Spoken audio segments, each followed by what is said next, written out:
सभी शेर धीरे धीरे गुफा के अंदर घुस गए। वहां एक छोटा हिरन का बच्चा गहरी नींद में सो रहा था। मौका देखते ही सभी शेरों ने मिलकर उसका शिकार कर लिया। Welcome to Thoughtful Tunes. कई समय पहले एक घने जंगल में 7 शेर अपनी इकलौती बहन के साथ रहते थे। सातों भाई रोज जंगल में जाकर शिकार करके लाते और उनकी बहन उस शिकार को पकाने का काम करती। इकलौती होने के कारण सातों भाई अपनी बहन को बहुत लाड प्यार करते थे। सुनिए भैया, आज कुछ बढ़िया सा शिकार लेकर आइए, और हाँ, मेरे लिए कुछ ताजी सब्जियां भी ले आइए। खाना बनाने के लिए उनकी जरूरत पड़ेगी। ठीक है बहन, जैसा तुम कहो। सोनू और मोनू, तुम दोनों जंगल से सब्जियां लेकर आओ। बाकी सब मेरे साथ चलो, हम शिकार करने चलते हैं। बड़े भाई की बात मानकर सोनू और मोनू सब्जियां लाने चले गए, जबकि बाकी सभी शेर शिकार की तलाश में जंगल की ओर निकल पड़े। शिकार की तलाश में सभी शेर बहुत दूर तक निकल गए, लेकिन उन्हें कहीं भी कोई शिकार नहीं मिला। अरे, आज कोई शिकार क्यों नहीं मिल रहा? सुनो भाइयों, आओ थोड़ी देर इस पेड़ के नीचे आराम कर लेते हैं। सभी शेर थककर पेड़ की छांव में बैठ गए। भाई, लगता है आज हमें कोई शिकार नहीं मिलेगा। आज तो सब्जियां खाकर ही काम चलाना पड़ेगा। कैसी बातें कर रहे हो?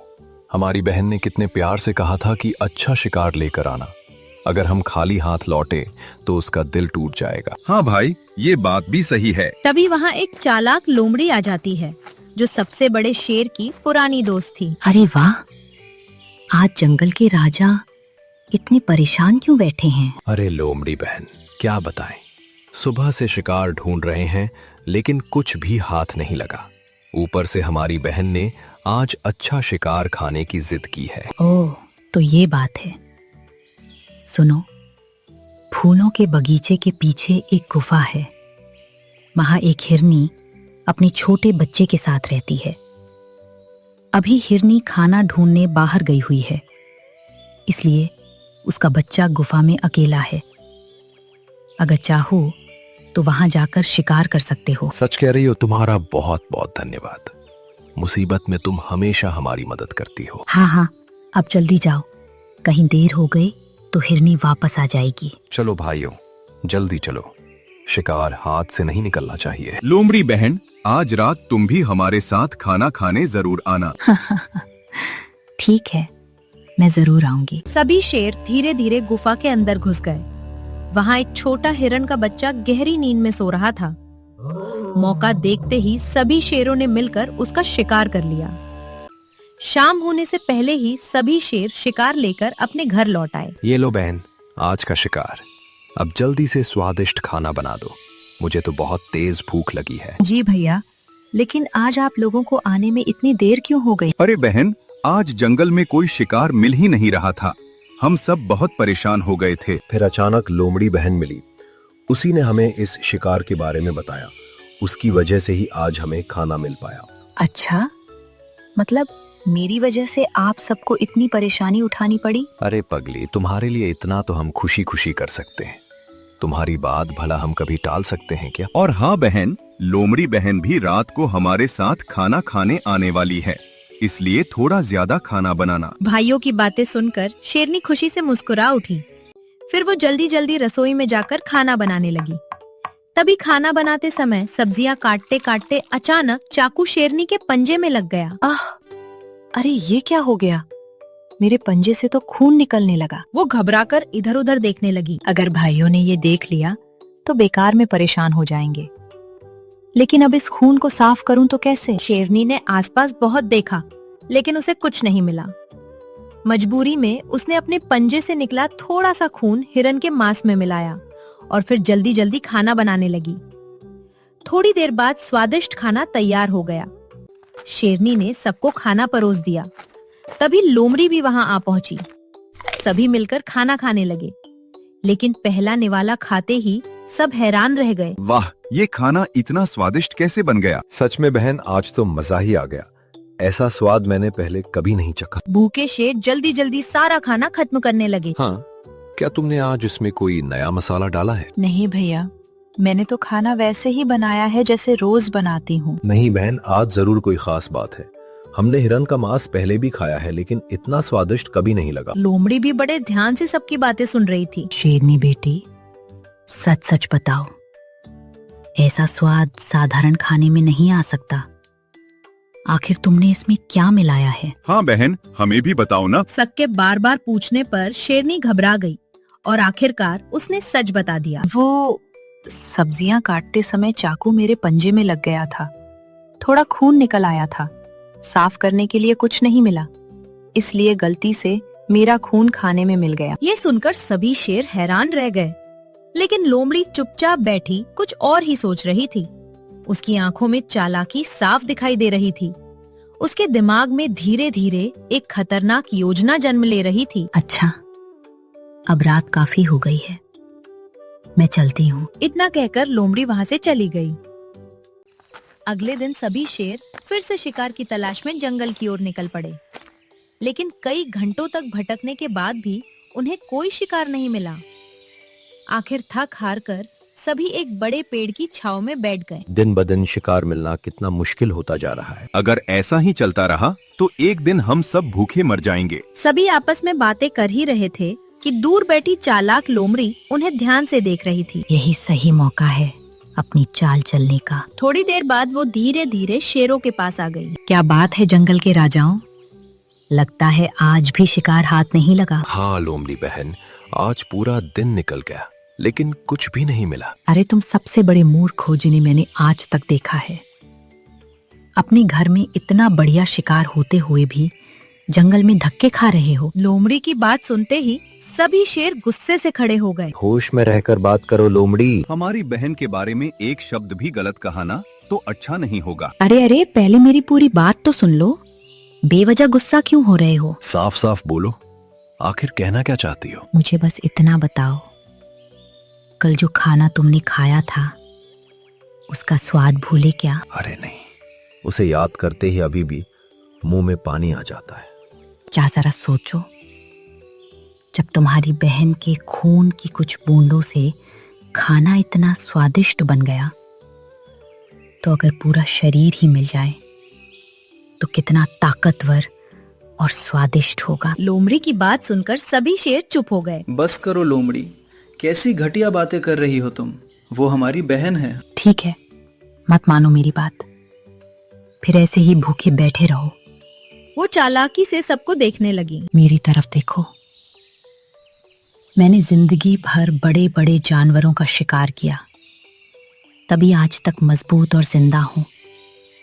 लेकिन जो कमजोर शिकार पर निर्भर रहे वो ज्यादा दिन नहीं टिक पाए। लोमड़ी की बातें धीरे धीरे कुछ शेरों के मन में उतरने लगी। बड़े भैया, कहीं लोमड़ी सही तो नहीं कह रही? नहीं भैया, इसकी बातों में मत आइए, ये हमें बहका रही है। ऊंची सोच रखो शेरों, अगर तुम्हें ताकतवर बनी रहना है तो बड़ा फैसला लेना ही पड़ेगा। कुछ देर तक सन्नाटा छाया रहा, फिर अचानक बड़े शेर ने धीरे से सिर उठाया। ठीक है, क्या भैया आप ये क्या कह रहे हैं? अगर हम सभी कमजोर पड़ गए तो हमारा क्या होगा? बड़े भैया सही कह रहे हैं। हाँ, हमें अपने बारे में भी सोचना होगा। धीरे धीरे बाकी सभी शेर भी लोमड़ी की बात मान गए। सिर्फ छोटा शेर ही था जिसका मन ये सब करने के लिए बिल्कुल तैयार नहीं था, लेकिन बड़े भाइयों के सामने वो चाहकर भी कुछ नहीं बोल पाया। सभी शेर लोमड़ी को साथ लेकर अपने घर वापस आ गए। अरे वाह भाइयों, आज तो आप लोग बहुत जल्दी लौट आए। क्या बात है, क्या आज भी शिकार नहीं मिला? नहीं बहन, पहले अंदर चलो, हमें तुमसे एक जरूरी काम है। काम? अच्छा ठीक है। सभी शेर घर के अंदर चले गए, लेकिन अंदर जाते ही सभी भाइयों ने अचानक अपनी बहन को चारों तरफ से घेर लिया। अरे भैया, क्या हुआ? आप सब ऐसे क्यों देख रहे हैं? क्योंकि आज हमें आखिरकार अपना शिकार मिल गया है। अच्छा, तो कहाँ है शिकार? जल्दी लाइए, मैं अभी खाना बना देती हूँ। सभी शेर एक दूसरे को देखने लगे। फिर बड़े शेर ने भारी आवाज में कहा, तुम ही हमारा शिकार हो, आज हम तुम्हें पका कर खाएंगे। अपने भाइयों की बात सुनकर शेरनी के पैरों तले जमीन खिसक गई। उसे अपने कानों पर विश्वास ही नहीं हो रहा था। भैया, ये आप क्या कह रहे हैं? मजाक मत कीजिए। अरे क्या देख रहे हो, जल्दी इसे बांध दो, कहीं भाग न जाए। लोमड़ी की बात सुनते ही सभी शेरों ने मिलकर अपनी बहन को रस्सियों से बांध दिया। नेम भैया, मुझे छोड़ दीजिए, मेरे भाई ऐसा नहीं कर सकते। आपको क्या हो गया है? वो रो रो कर अपने भाइयों से विनती करने लगी, लेकिन किसी का दिल नहीं पसीजा। भूख ने उनके दिमाग पर पर्दा डाल दिया था। लोमड़ी बहन, जैसा तुमने कहा था हमने वैसा ही कर दिया। अब बस इसे मारना बाकी है। वो सब ठीक है, लेकिन तुम में से किसी को खाना पकाना आता भी है? सभी शेर एक दूसरे का मुंह देखने लगे। नहीं, हमें तो खाना बनाना नहीं आता। हद है, इतने बड़े शिकारी हो और खाना पकाना तक नहीं आता। वो कुछ देर सोचने लगी। एक काम करो, छोटे जानवरों के इलाके में जाओ और किसी ऐसे जानवर को लेकर आओ जिसे अच्छा खाना बनाना आता हो। वही तुम्हारे लिए इसे पकाएगा। लेकिन जाएगा कौन? मैं जाता हूँ भैया। ठीक है, जल्दी जाकर किसी को लेकर आओ। इतना कहकर छोटा शेर तेजी से छोटे जानवरों के जंगल की ओर निकल पड़ा। छोटा शेर जंगल में भटकते भटकते एक बड़े पेड़ के नीचे जाकर बैठ गया। अब मैं क्या करूं? अगर मैं सच में कोई रसोईया लेकर गया तो मेरे भाई मिलकर बहन को जरूर मार देंगे। हे भगवान, अगर मैंने कभी कोई अच्छा काम किया हो तो आज मेरी मदद के लिए किसी को भेज दीजिए। उसी पेड़ के पास चंपा नाम की एक दयालु बकरी घास चर रही थी। उसने छोटे शेर की बातें सुन ली। अरे, ये छोटा शेर इतना परेशान क्यों है? मुझे जाकर देखना चाहिए। सुनिए शेर भाई, आप बहुत दुखी लग रहे हैं। क्या बात है? शायद मैं आपकी कोई मदद कर सकूं। क्या तुम सच में मेरी मदद करोगी? हाँ, पहले बताइए तो सही, हुआ क्या है? छोटे शेर ने रोते रोते सारी बात चंपा को बता दी। क्या सिर्फ भूख के लिए कोई अपनी ही बहन को मार सकता है? तुम्हारे भाइयों की आंखों पर लालच का पर्दा पड़ चुका है। हाँ चंपा, वो लोमड़ी उन्हें गलत रास्ते पर ले गई है। अब उन्हें सही गलत कुछ समझ नहीं आ रहा। कृपया मेरी मदद करो। चंपा कुछ देर सोचने लगी, फिर अचानक उसके चेहरे पर मुस्कान आ गई। अच्छा, मुझे एक बात बताओ, क्या तुम्हारे भाइयों ने पहले कभी किसी शेर का मांस खाया है? नहीं, कभी नहीं। बस फिर तो मेरे पास एक बहुत अच्छा उपाय है। इसके बाद चंपा ने छोटे शेर के कान में अपना पूरा प्लान बताया। वाह चंपा, ये तो बहुत शानदार योजना है। इससे मेरी बहन बच जाएगी। फिर चंपा बकरी छोटे शेर के साथ उसके घर की तरफ चल पड़ी। देखिए भैया, मैं अपने साथ एक रसोईया लेकर आया हूँ। सभी ने देखा कि उसके साथ चंपा बकरी खड़ी थी। अरे बकरी, तुझे खाना बनाना आता है ना? जी हाँ शेर भाई, मुझे बहुत अच्छा खाना बनाना आता है। ठीक है छोटू, इसे अंदर ले जाओ और पहले अपनी बहन का काम तमाम कर दो। छोटा शेर चंपा को लेकर अंदर चला गया। अंदर शेरनी को रस्सियों में बंधा देखकर चंपा की आंखें भर आईं। मार दो मुझे, शायद मेरी किस्मत ही खराब थी जो मुझे तुम जैसे भाई मिले। नहीं शेरनी बहन, घबराइए मत, हम दोनों आपकी मदद करने आए हैं। बहन, माँ के जाने के बाद तुमने ही मुझे माँ जैसा प्यार दिया। मैं तुम्हें कैसे मरने दे सकता हूँ? हे भगवान, कम से कम किसी को तो अब भी मुझसे प्यार है। शेर भाई, अब आप बाहर जाइए, बाकी सब मैं संभाल लूंगी। छोटा शेर बाहर चला गया। चंपा अपने साथ कुछ जंगली मशरूम लाई थी। उसने जल्दी जल्दी स्वादिष्ट मशरूम की सब्जी तैयार कर दी और बाहर ले जाकर सभी शेरों को परोस दी। वाह, इसकी खुशबू तो कमाल की है। लगता है आज तो मजेदार दावत होने वाली है। सभी शेर बड़े चाव से खाना खाने लगे। किसी को जरा सा भी शक नहीं हुआ। उन्हें यही लगा कि वे अपनी बहन का मांस खा रहे हैं। वाह, ये तो उस दिन से भी ज्यादा स्वादिष्ट बना है। रच में ऐसा लग रहा है जैसे शरीर में नई ताकत आ गई हो। देखा, मैंने कहा था ना कि ऐसा भोजन तुमने पहले कभी नहीं खाया होगा। सभी शेर पेट भरकर खाना खाने लगे, लेकिन खाना खत्म होते ही धीरे धीरे उनके चेहरे उतरने लगे। अब उन्हें अपनी बहन को मारने का पछतावा सताने लगा था। खाना खत्म होते ही सभी शेरों के चेहरों पर पछतावा साफ दिखाई देने लगा। भाइयों, ये हमने क्या कर दिया? हमने अपनी प्यारी बहन को मारकर खा लिया। नहीं, हम ऐसा कैसे कर सकते हैं? हमें क्या हो गया था? जिस बहन ने हमें इतना प्यार दिया, हमने उसी को मारने की सोची। हम कितने निर्दयी बन गए थे। छोटू, तू सही कह रहा था, हमें तेरी बात मान लेनी चाहिए थी। हमने बहुत बड़ा पाप किया है। मैं खुद को कभी माफ नहीं कर पाऊंगा। अब इसकी एक ही सजा है, मेरी मौत। लखा जैसे ही आगे बढ़ा, बड़े शेर ने उसे रोक लिया। रुक जा, ये गलती अकेले तेरी नहीं, हम सब की है। हमारी बहन अब वापस नहीं आ सकती। इसलिए हम सब उसी के पास चलेंगे। सभी शेर मरने का फैसला करने ही वाले थे कि तभी अंदर से आवाज आई। रुक जाइए भैया, हमारी बहन जिंदा है। सभी हैरानी से उसकी तरफ देखने लगे। क्या छोटू, तू सच कह रहा है? हाँ भैया, मैं सच कह रहा हूँ। बहन, बाहर आ जाओ। इतना सुनते ही शेरनी धीरे धीरे बाहर आ गई। अपनी बहन को जिंदा देखकर सभी शेर खुशी से रो पड़े। ऐसा लगा जैसे उनकी सारी खुशियाँ वापस लौट आई हों। बहन, तू सच में जिंदा है। अरे मूर्खों, क्या देख रहे हो? इसे अभी मार डालो। बहुत हो गया लोमड़ी, अब हम तेरे बहकावे में नहीं आएंगे। अच्छा, तो अब मैं खुद इसका काम तमाम करती हूँ। लोमड़ी शेरनी की तरफ झपटी, लेकिन तभी लखा बिजली की तरह उस पर टूट पड़ा। हमारी बहन की तरफ आंख उठाने की हिम्मत कैसे हुई? लोमड़ी जान बचाकर भागने लगी, लेकिन लखा ने उसे पकड़ लिया। बाकी सभी शेर भी उस पर टूट पड़े। कुछ ही देर में लोमड़ी का अंत हो गया।